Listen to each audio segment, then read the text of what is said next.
என் அன்பு தேவனுடைய பிள்ளைகளே, நாளை தினத்தில் இந்த வருஷத்தினுடைய கடைசி ஃபாஸ்டிங் ப்ரேயர். நீங்கள் யாரும் மறந்துடாதீங்க. சென்னை சுற்று வட்டாரத்தில் இருக்கிறவங்க எல்லாரையும் நான் அன்போடு அழைக்கிறேன். இந்த மீட்டிங்க்கு நம்ம காலைல 10 மணிலேருந்து 3 மணி வரைக்கும் நடக்கும். எனவே குடும்பமாக வந்து கலந்து கொள்ளுங்கள். அருமையான தேவனுடைய பிள்ளைகளே, வருஷத்தினுடைய கடைசி ஃபாஸ்டிங் ப்ரேயராக இருக்கிறதுனால நம்ம எல்லோரும் இணைந்து நம்ம ஜெபித்து தேவ சமூகத்தில் நம்ம சுத்திகரித்து கொண்டு இன்னும் நம்ம நிறைய நேரம் தேவ சமூகத்தில் காத்திருக்க போகிறோம். அன்போடு உங்களை குடும்பமாய் அழைக்கிறேன். கர்த்தர் உங்களை ஆசீர்வதிப்பாராக. ஆமென்.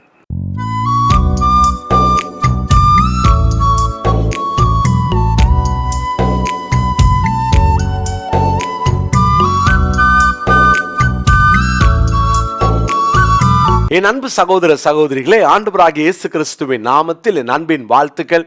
103ஆம் சங்கீதத்தின் முதல் 2 வசனங்கள். எல்லா ஜபத்திலும் நம்ம இதை ஏறெடுப்போம்.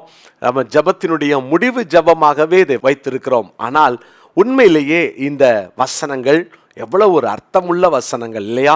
என் ஆத்மாவே கர்த்தரை ஸ்தோத்தரி, அவர் செய்த சகல உபகாரங்களையும் மறவாதே என்று அந்த 2வது வசனத்தில் 103:2 நம்ம படிக்கிறோம். நேற்று தினத்தில் பார்த்தோம், எந்த உபகாரங்களையும் நம்ம மறந்துடவே கூடாது அப்படின்றத நம்ம தியானித்தோம்.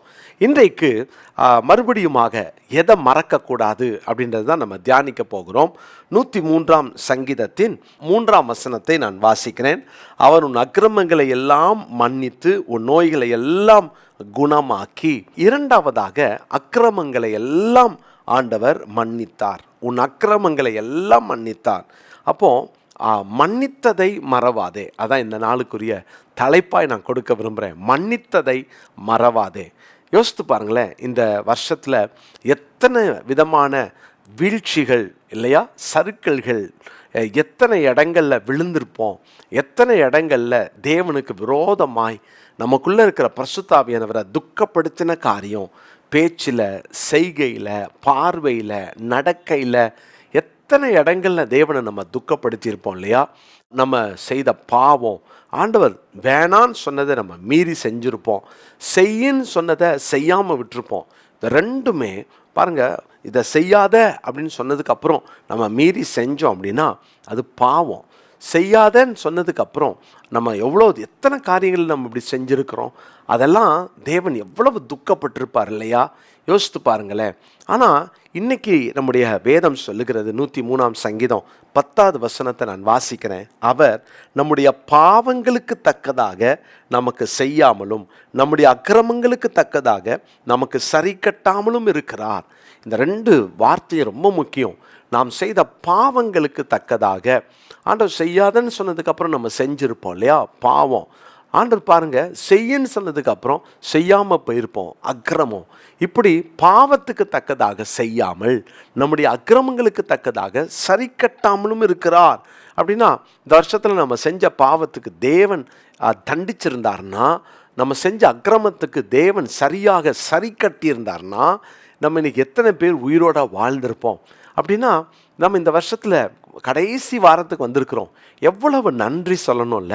நம்முடைய சிந்தையில் தேவனை துக்கப்படுத்தின சிந்தைகள், பேச்சில் அவசரப்பட்டு பேசின வார்த்தை, துக்கப்படுத்தின வார்த்தை, மற்றவங்களை காயப்படுத்தின வார்த்தை, பொய்யான வார்த்தை இல்லை, எத்தனை நேரம் நம்ம பேசியிருப்போம், பொய் சொல்லிட்டு நம்ம அதை பெருசாக அதை குறித்த ஒரு கவனமே இல்லாமல் ஒருவேளை நம்ம போயிருக்கலாம். இதெல்லாம் தப்பா, இதெல்லாம் ஆண்டவர் பார்த்துட்டு அவர் கண்டுக்க மாட்டார், போன தடவை கூட கண்டுக்கல அப்படின்னு நிறைய பேர் பாவத்துக்கேற்ற தண்டனை கிடைக்காதனால அதை ரொம்ப டேக் இட் ஃபார் கிராண்டடாக எடுத்திருப்பாங்க.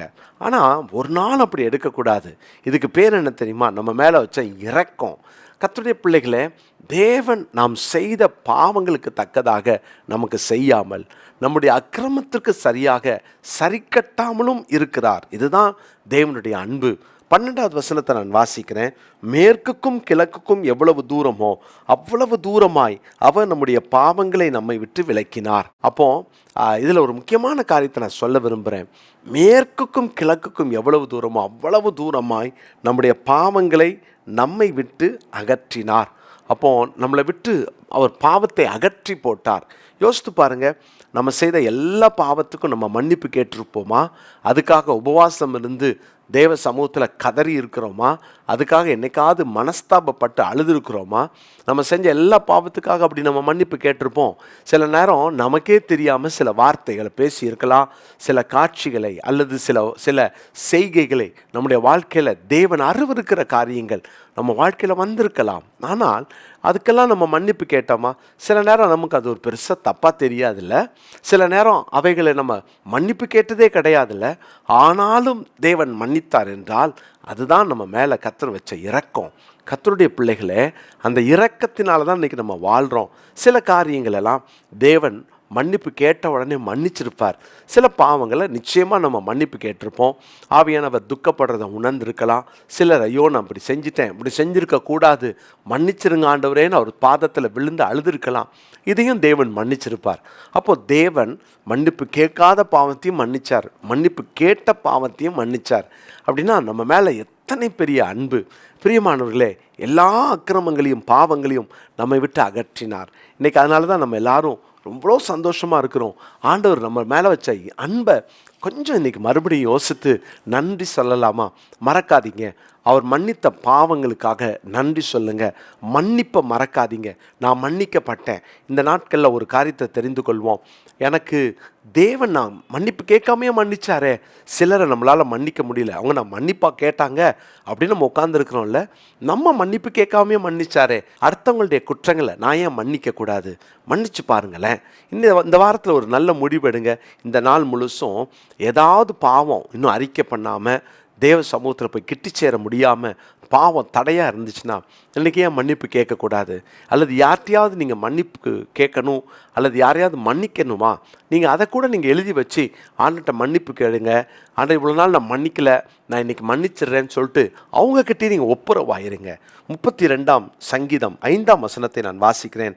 நான் என் அக்கிரமத்தை மறைக்காமல் என் பாவத்தை உமக்கு அறிவித்தேன், என் மீறுதல்களை கர்த்தருக்கு அறிக்கையிடுவேன் என்றேன். தேவரீர் என் பாவத்தின் தோஷத்தை மன்னித்தீர். தேவரீர் என் பாவத்தின் தோஷத்தை மன்னித்தீர். அவர் மன்னிச்சிட்டார். மறக்காதீங்க. மன்னிப்புக்காக நன்றி சொல்லுங்க. 32ஆம் சங்கீதம் 5ஆம் வசனத்தை இந்த நாளுக்குரிய மனப்பாட வசனமாய் தெரிந்து கொள்ளுங்க. கர்த்தர் உங்கள் ஒவ்வொருவரையும் ஆசீர்வதிப்பாராக. ஜெபிக்கலாமா? நல்ல தகப்பனே, நாங்கள் மன்னிப்பு கேட்காம எத்தனையோ பாவங்களை நீங்கள் மன்னிச்சிருக்கிறீங்க. நாங்களே மறந்துட்டோம் ஆண்டவரே. நாங்கள் நிறைய பாவங்களை ஆண்டவரே நாங்கள் மன்னிப்பு கேட்டு உங்கள் இடத்துலேருந்து மன்னிப்பை பெற்றுக்கொண்டோம். உங்கள் கிருபை தான்ப்பா காரணம், உங்கள் இரக்கம் தான்ப்பா காரணம். எத்தனை பாவங்களை நீங்கள் மன்னித்து ஆண்டவரே எங்கள் பாவத்துக்கு தக்கதாக நீர் எங்களுக்கு செய்யாமல், எங்கள் அக்கிரமத்துக்கு தக்கதாக சரி கட்டாமல் இருந்தீங்கப்பா. நாங்கள் அதை உணர்கிறோம். ஆண்டவரே, நீங்கள் மட்டும் சரி கட்டியிருந்தா நாங்கள் இன்றைக்கி இந்த உலகத்தில் வாழ்ந்திருக்கவே முடியாது. எங்கள் மேலே வச்ச அன்புக்காக மறுபடியும் நன்றி சொல்கிறோம். மன்னித்தவரை நாங்கள் மறக்கவே கூடாது. ஆண்டவரே, இந்த மன்னிப்பை நாங்கள் நினைக்கிறோம், உமக்கு நன்றி சொல்கிறோம். நாங்களும் உம்மை போல மன்னிக்க, உம்மை போல மறக்க ஆண்டவரே எங்களுக்கும் கிருபை தாரும். தொடர்ந்து எங்கள் பாவ தோஷங்களை மன்னித்து பரிசுத்தப்படுத்தும். இயேசுவின் நாமத்தில் ஜெபிக்கிறோம் பிதாவே, ஆமென்.